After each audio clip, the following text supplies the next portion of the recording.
Conor McGregor, thanks for joining the MacLife. I think the first question we start off with is how and why Donald Cerrone? I mean, me and Donald have had a history for a while, right? And I did say I'd fight him. If you look at the list of call-outs or the people that I've engaged with, Donald was probably one of the first ones. So he's first on the list, and that's it. And I'll get to every single one of them also. Why exactly is this fight at 170 pounds? I mean, there's a lot been said about it. It raised a few eyebrows when it was announced. Why, in your opinion, is this at 170? Well, first of all, it's what I weigh right now. You know what I mean? So, what's the lightweight title fight on? Is April, is it? April or March? So why cut weight to that, and then likely something will happen there. So I'll be ready to slot in for that bout. So, I'll just have a fight, a good solid camp at 170 with no weight cut.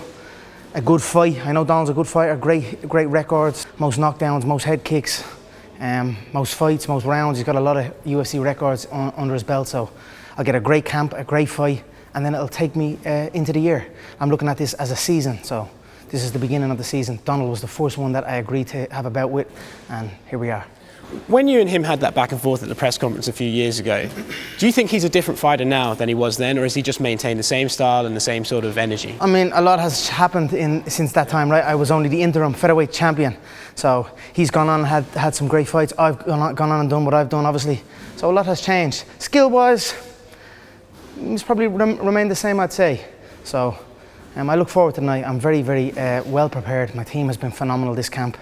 I can't thank my people, the people that are close to me enough.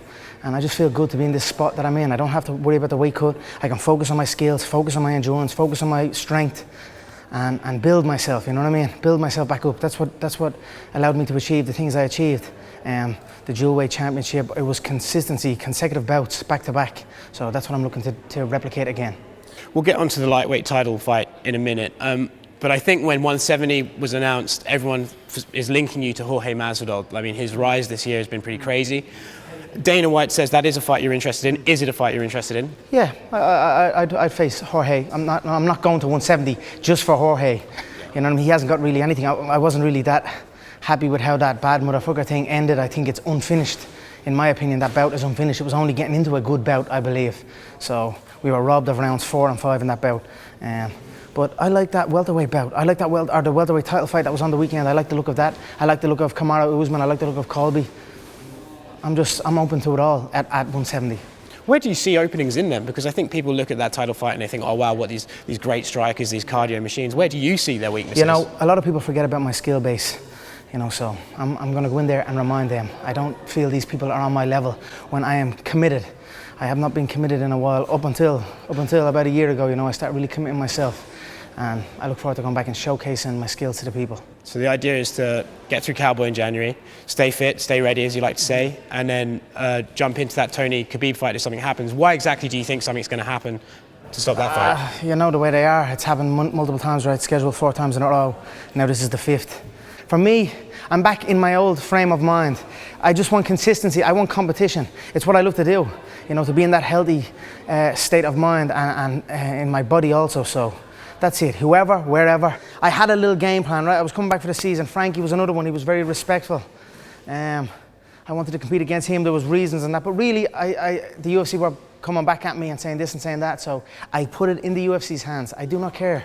I am back to who I am. And I look forward to going in and showcasing it on January 18th. And whoever's after that, again, it does not matter, I'll be ready. This is the beginning of my 2020 season. We've seen over the past few years, you'll have a fight and then either politics with the UFC or whatever stuff else will keep you out of the octagon for a prolonged period of time. Is that what you're just, I'm not doing that this time? You know, people always say to me, don't get involved in politics. So I've taken a back step from that. I don't care, man.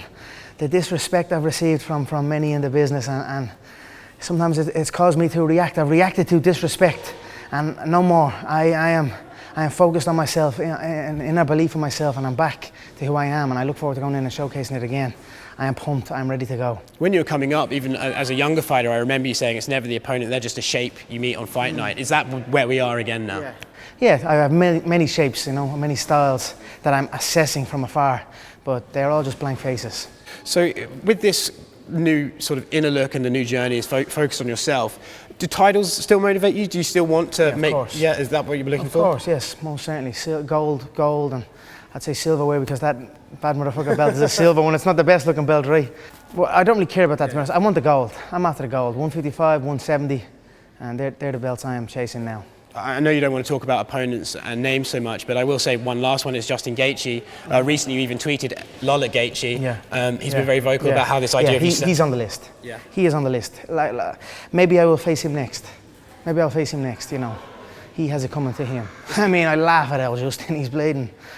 He's a funny guy. He's been taking it very to heart, you know, and I know the feeling when you do that. So. Maybe Justin will be. Maybe I'll get through Donald and I'll have a quick turnaround against Justin. So maybe that's what happened. But Justin is on the list, no doubt. In an interview earlier this year with Ariel Helwani, you said that this was about retribution for you. This was about redemption. Post-workouts, I just finished the Of course, mate. And I must say, as a 170 man, you're looking a lot bigger. You know, frames growing. I've been putting in the work, focused work, committed, and that's it, man. You know, you're not touching me. Then no one is touching me. You've no idea. Like That last camp was horrendous, you know, and I have no one to blame but myself, and I did blame myself, and I made the corrections, and thankfully I have a strong team behind me that are pushing me and guiding me the right way, and I'm guiding myself is the main thing, you know. I'm listening to myself and I'm doing my work that I need to do, that I know I need to do.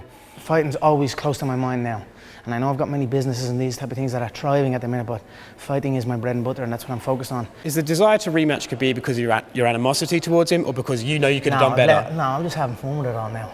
He is trembling. That man is trembling. He doesn't want it. He doesn't want it. You know, you get it, and he's trying not to lose it again. So all these comments about he needs to win 10 fights and stuff like that, you're not buying that. I just smell shit. That's all it is. He's afraid, and that's it. But everyone wants it. The boss wants it. Dana wants it. We all want it. So he can run, but he cannot hide. So I look forward to it. I mean, in my mind, round one, I won round one. I outstruck him 3-1. Okay, he had position on the map, but I outstruck him 3-1. What did he do in that first round? Second round, look at the lackadaisy approach I had to him. He was just running around the outside of the cage, and he caught that lucky shot and had a great second round. What happened after that? I win the third round. Even the opening exchanges in the fourth round, I was winning the fourth round up until that trip. And that was after a horrendous camp where I was so disrespectful to the people that believe in me, disrespectful to my team with my lack of commitment, and I still went out and done that. So, and then I also landed the final blow on the night on his blood brother and his cousin. So we are happy with it, and it will come back to him. He can, like I said, he can run, but he cannot hide. So not over? No, far from it. Back to this arc of redemption for you in 2020. If we finish the year, you fight 3 times, what are we looking at into 2021? Where is Conor McGregor at the end of 2020? Right where I am right now, on top. You know, that's it. I look forward to getting that competition under my belt, get that sharpness back. You know, and I'm going to put on a beautiful display on January 18th, get my fans excited, and get the forgetful MMA industry. It's such a forgetful game, you know. One guy can have a win or 2 wins, and then they're on top of the world, and then a guy can have a loss, and he's the bottom. So, but I'm going to remind everyone, and then continue to climb, continue to get my sharpness, and build on it, see where it goes. So in a word, Conor McGregor is back. Yes. Thank you very much, mate. Good man. Thank you so much. Good man. Thank you.